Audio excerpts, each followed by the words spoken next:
time or never. And it's, again, very, very extreme, opposite ends of the totem pole, right? Where it could be all the time or not at all.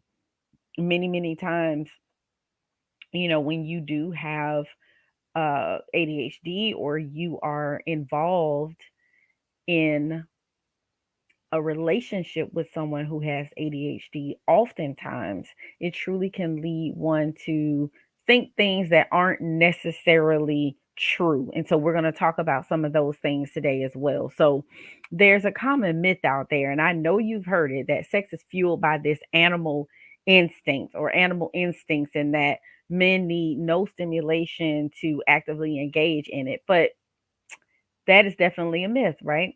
Our more basic brain functions that actually control arousal, like fear, pleasure, aggression, and our sense of smell, literally are managed by our executive functions. And so, if ADHD is actually a factor in your life, then those executive functions may work extremely erratically in any setting, including the bedroom. So, what might this look like, you say? You say, I have this for you. So, it could look like spacing out during lovemaking. It can look like spacing out during lovemaking. It can also look like rushing through to the end, rushing through to the end.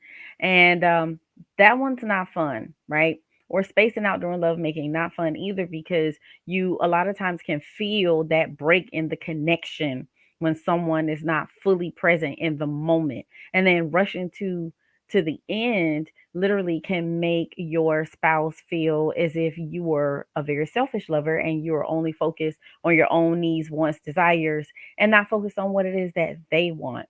But I understand the why behind the what, right? It's let's hurry up and let's get to the end before I drift off, before I space out, before I lose focus. But again, that can leave your spouse feeling unfulfilled, unsatisfied, and unloved, unappreciated, and unheard as well. So this one can definitely create issues for sure.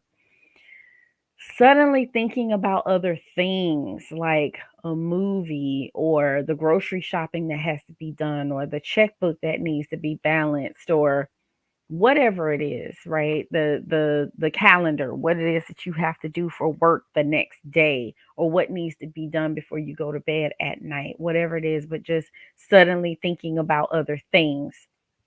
What about never getting around to sex at all? Remember, I told you it could be extremes where it's all the time or hardly at all.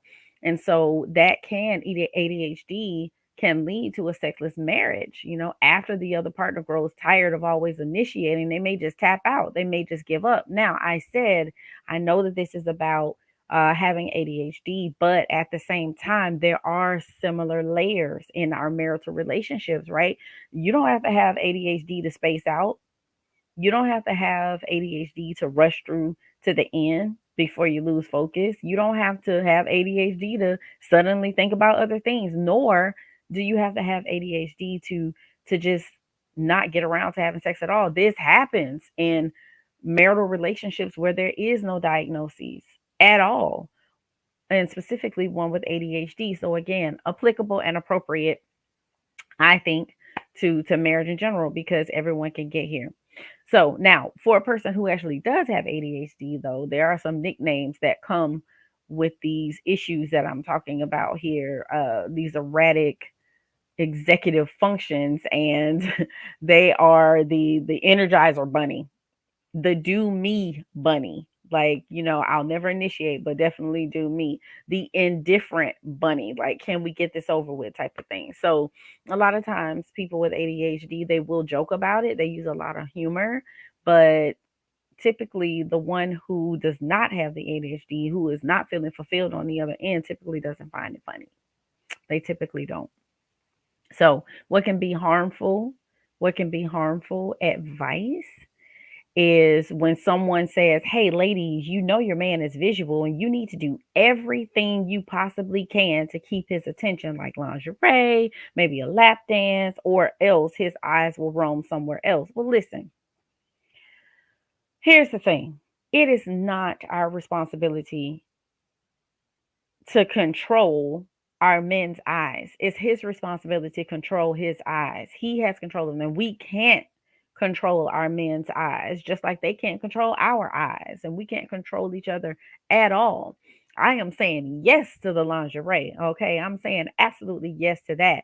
But what's the motive and the intent behind that? We're doing lingerie because we're trying to prevent his eyes from wandering. That's the issue, right? That's not where we're doing it. We're doing the lingerie because it makes us feel good. It makes us feel sexy. We know that he likes it. We are giving him eye candy, but it's not coming from a place of, I'm doing this out of fear that you're going to go somewhere else, that you're going to cheat, that you'll be looking somewhere else. The lap dance. Yes, I'm here for the lap dance, but again, are you doing the lap dance because you're trying to seduce your husband? You're trying to flirt with your husband. You're trying to make him feel good. And it makes you feel sexy and it makes you feel good to be in control and be comfortable with your body in that way. That's amazing. Yes, do it. But don't do the lap dance out of fear that he's going to go to the strip club and get it someplace else. He has to govern his own behavior, he has to be in control of his behavior. So that's the worst advice to give your good girlfriend, that you know your man is visual, and so you better do all you can to keep his attention, otherwise he will do XYZ. Because if he has ADHD, again, it's erratic executive function. He can't control a lot of his behaviors without the proper tools and strategies. Okay, so to tell the woman that literally makes her feel as if it's her fault why he's showing up the way he is, why he's exhibiting the behaviors that he's exhibiting, and it's not her fault.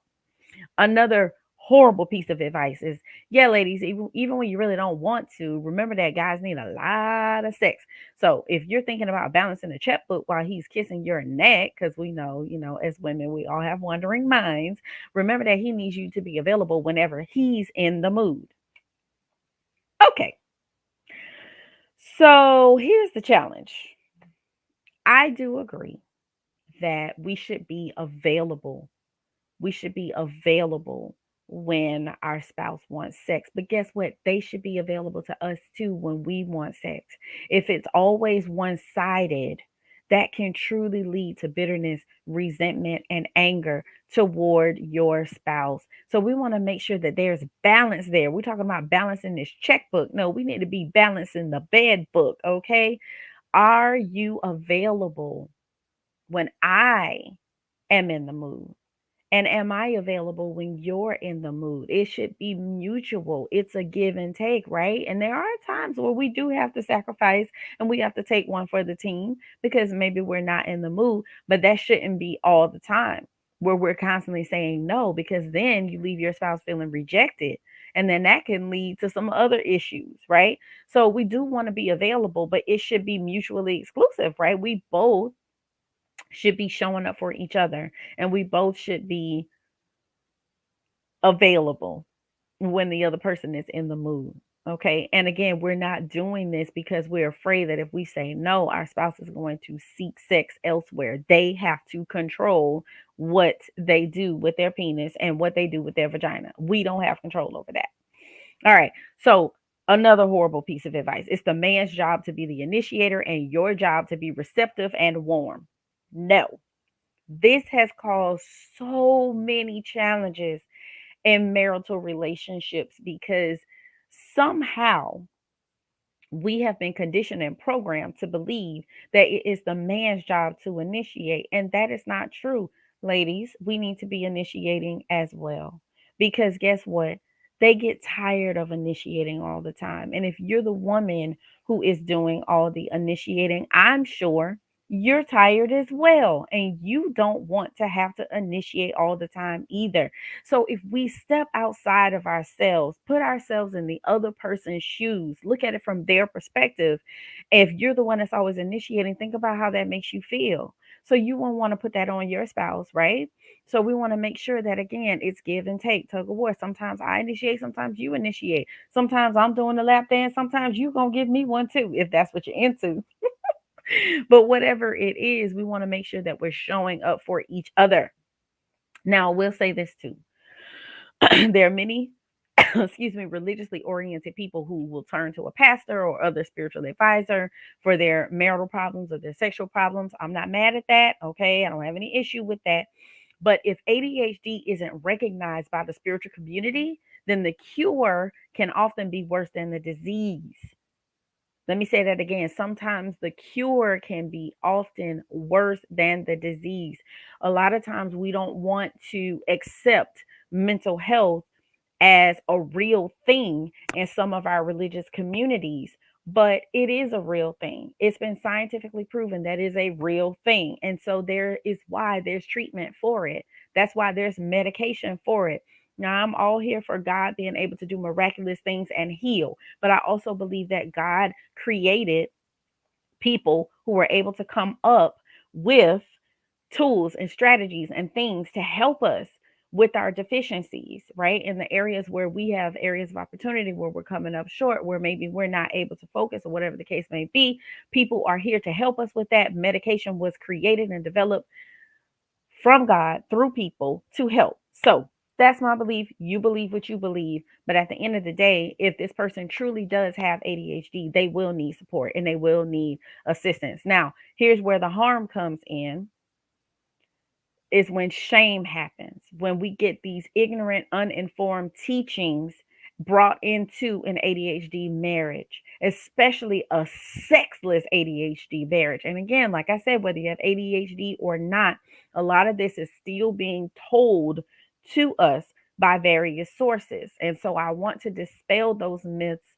and get you thinking things from a different perspective. All right. So some of the things that are said that have these harmful consequences is, oh my God, I'm just not visually appealing enough. I'm not visually appealing enough. So my spouse can't focus, or they're rushing to the end, or they're not having sex with me at all because I'm not visually appealing enough. Now, sometimes there is a loss of attraction in a marriage, but if it is someone who does truly have ADHD, it's just because their brain is all over the place. And it may not have anything to do with you and how appealing you are or are not.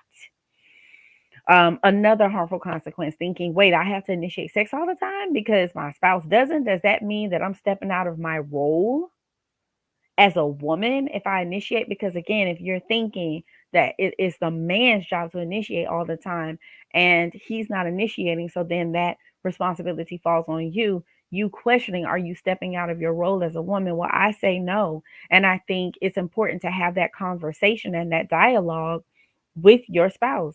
Because if they want you to initiate, then that's something that I believe that you should do your best to try to do. And if they're okay with you not initiating, then that's fine. But I haven't met a man on this earth planet yet who does not want his wife to initiate. So if you're married to one, be thankful. Be thankful because I don't know very many that don't want their wives to initiate. Um, oh, here's another one. Hey, I really like sex. Why is this guy saying I shouldn't? Is something wrong with me? Right? If you really, really like sex, but your partner has ADHD and they're not engaging in sexual activity, and then now you thinking something's wrong with you because you still have that urge and that desire. No, it's a natural thing for us to crave and desire intimacy, connection, and sex. So nothing is wrong with you if you really like sex at all. And guess what? Some people have different levels. Some people have different numbers. And I mean, most couples who get together, they do have different numbers. What numbers am I talking about? The frequency of sex. How many days can we go without having sex? Like, I need to have sex X amount of days. These are the conversations that you need to have. Listen, I'm only going to be able to go a day or two without sex. If that's you, then you need to communicate that to your spouse. Well, I'm good. If we can go one time a week, I'm good with that. But that's the conversation because we do have desire discrepancy. We do have different libido levels. And so you do need to discuss that with your spouse. Last thing, if my husband's not initiating, is something wrong with him?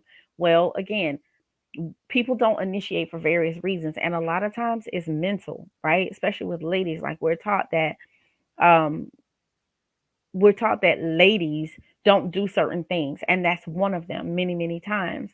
And so sometimes they don't initiate because of that. But for men not initiating, again, it could be ADHD, it could be that he's tired of initiating, it could be that he's been rejected and he's just like, I'm done because I don't want to hear no one more time.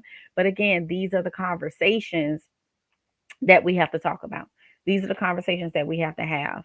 I want to go to the comments right quick, and I want to say thank you so much for being here, Augusta. Thank you. And Pop It, hello, hello. Those of you who are watching, let me know where you're streaming from so I can shout you out. But I love that Augusta says, I'm so glad I'm in a religious community that believes in having Jesus and a therapist. Amen, sis. Amen. Exactly. And so am I. And so am I.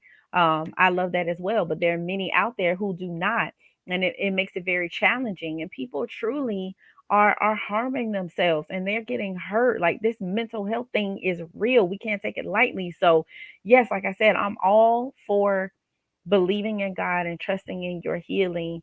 At the same time, I know that this medicine and these therapists, they were put here for a reason, and there's nothing wrong with tapping into all of the resources that are available to us, um, to ensure that we are the best version of ourselves. So we're going to take a quick break, and we'll be right back to continue this conversation about ADHD, the ADHD sex life. And again, I told you, whether you have ADHD or not, whether your spouse has ADHD or not, doesn't matter, because the things that we're talking about impact marriages as a whole. So do not go anywhere. Do not swipe left or right. We will be right back. You're watching SOS.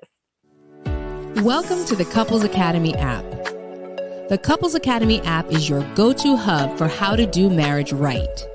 Get started with our app today by perusing our amazing features that conveniently allow you to connect. This app is packed with powerful content and resources to help you grow and stay connected. With this app, you can watch our messages, find marriage resources, watch, listen, and read the real-life stories of restored couples, sign up for events, read articles and blog posts, stay up to date with push notifications, share your favorite messages via Instagram, Facebook, Twitter, or email, and download messages for offline listening. For more information about the Couples Academy app, go to couplesacademy.org.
Hello, hello. Welcome back. Welcome back. You are watching SOS. My name is LaKeesha Hines, and so excited to be having this conversation with you about the ADHD sex life. And as I said, whether you have ADHD or not, whether your spouse or your partner has ADHD or not, doesn't matter, because a lot of these things where we get distracted when we're trying to engage in some form of sexual intimacy with our partners, it can happen. It can totally happen. So again, I think it will be beneficial to you no matter what. What's up, Damien? Hello, hello, Kimberly. How are you, sis? Damien Lyons, I love this comment. You said it's so good to have a platform where the real is spoken so that we can have the tools to know better and do better. Love this. Well, I love that you love it, okay? And I'm always trying to keep it real with you guys, like for sure. I don't think I know any other way to be. So you're always going to get the real deal when you come here. And when you're dealing with Couples Academy, that is what it is. So now, I want to give you all some tips, some tools, some strategies. Like, what can we do, LaKeesha? How can we stay focused? How can we make sure that we are staying present in the moment and we're being our best selves when we're engaging in any form of sexual activity with our spouses? I'm so glad you asked. And here you go. I'm going to give you about 6 or 7 things that you can do to help you stay present, stay focused, and be in the moment, ADHD or not. Okay. First and foremost, you must be open with your partner. You must be open with your partner. And what that means is you have to tell them about what's going on with you. Hey, when we're intimate, I'm getting distracted. And if you have been diagnosed with ADHD, you got to let them know that, right? And let them know what that looks like, because it could be trouble focusing, could be irritability. And what you want to do is make sure you reassure them that it's not their fault. If it's ADHD, that's the issue. That's the culprit, right? But if you don't have ADHD and this is happening, then you do need to get to the root of what's causing that distraction. Are you stressed out? Are you overwhelmed? Are you on like a really tough project at work? Are the kids driving you cuckoo for Cocoa Puffs?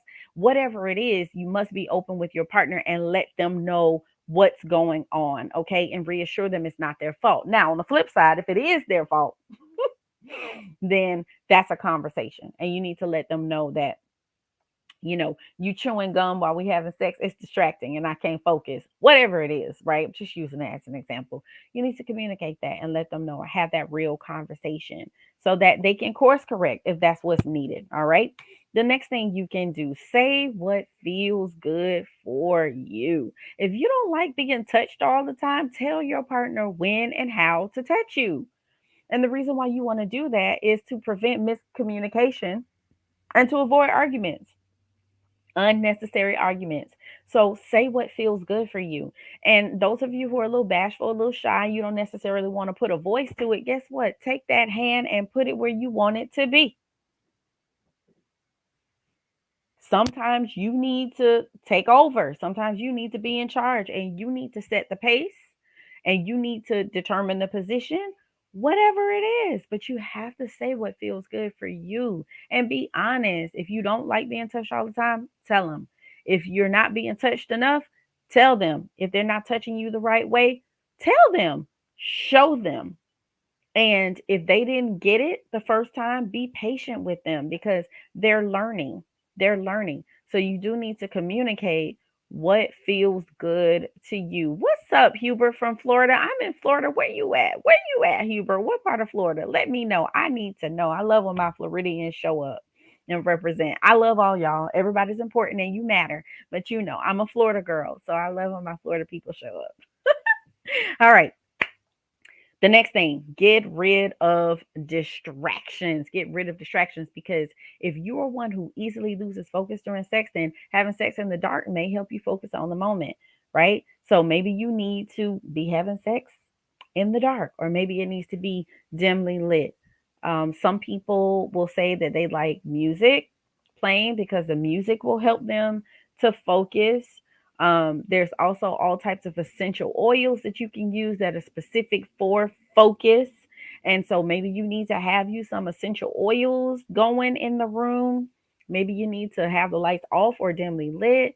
Maybe it's music, whatever it is, but will help you focus. And if you feel yourself drifting, then switch it up, switch positions, do something different, change your location if you can. But whatever it is, switch it up so that you can stay present in the moment and get rid of any distractions. Like, don't have the TV on. Obviously, that will be a distraction for mostly anyone, but you want to remove any and every distraction you possibly can. There's something else that I did a show and it was about the aesthetics in the room. And it may have been about the erotic blueprint because some people are very visual, right? And they need different sensations, right?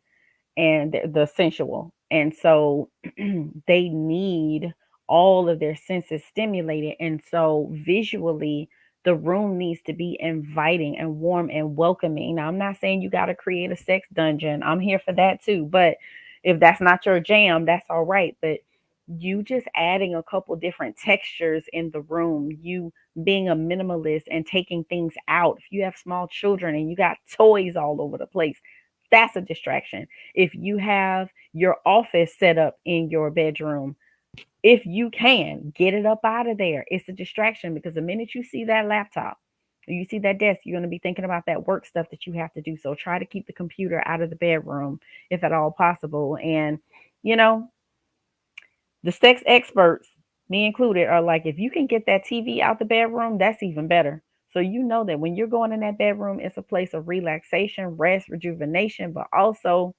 connection. Okay? All types of connection: mental, emotional, spiritual, and physical. Yes. All right.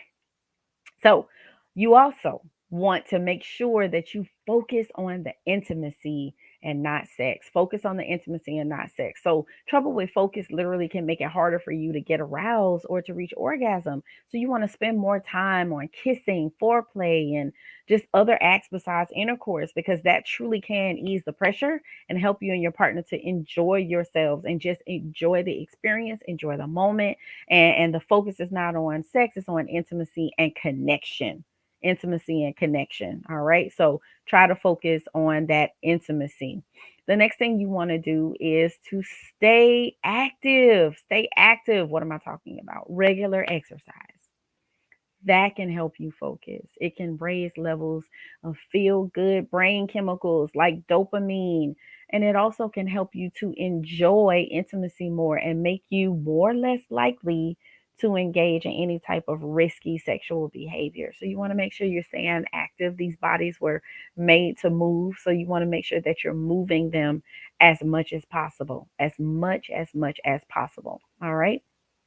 And then, if you truly have been diagnosed with ADHD, you want to make sure that you're taking your medication as prescribed. That's so important that you're taking it as prescribed. Don't just take it when you're feeling distracted. Don't just take it when you're feeling off or whatever.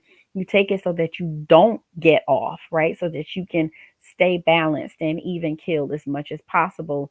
And then, if you do take medication, you want to couple that with therapy always. Any type of mental health disorder, ADHD, um, like any type of mental health disorder that a person has been diagnosed with, you should be taking your medication if it is prescribed. And you always want to couple that with therapy, because the therapy is going to give you the coping skills, the coping strategies, and the coping mechanisms that you need to be able to stay balanced and focused. So you want to make sure that you take your meds, and you also are having therapy coupled with that. All right. So, again, how we can all get affected in our sex lives when we're having difficulty focusing is just having trouble paying attention. You know, your mood or desire might change suddenly. You might feel angry or lonely, and it may make you less interested in sex. You may be drawn to risky sexual behaviors, and at times when it is extreme and not managed, it can cause folks to have different sex partners, and that's the last thing you want to do, is to step out and be unfaithful because we don't have this focus, this ADHD thing under control. But I do want to say there's hope for you. There's hope for all of us, because the more in tune you are with your partner, the more connected you will be, the more you will enjoy your sex and intimacy.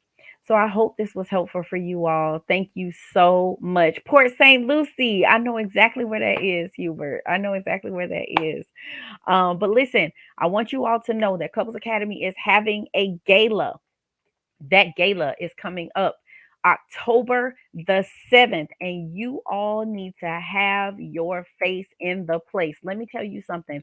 This gala is going to be amazing. It is going to be a night where you get to dress up. It is a historical celebration of love and commitment, and you need to secure your spot today. I am dropping the link here, and you all need to make sure again that you tell your friends and your family, you tell everybody that you know, because you need to have your face in the place at the gala. I'm going to be there.